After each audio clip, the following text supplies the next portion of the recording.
Com Deus eu me deito, com Deus eu me levanto, com a graça de Deus e do Divino Espírito Santo.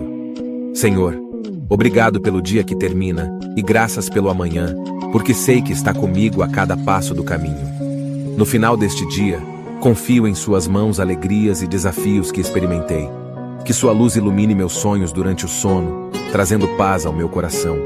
Senhor, abençoe minha família, meus amigos e todos aqueles que hoje cruzam meu caminho.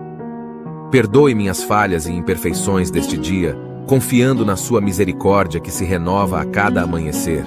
Que o Senhor guarde meu descanso, afastando todo o mal e concedendo-me um sono tranquilo.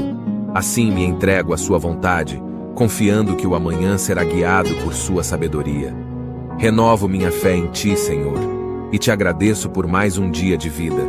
Que o amor divino nos envolva e nos deixe despertar renovados para Te servir.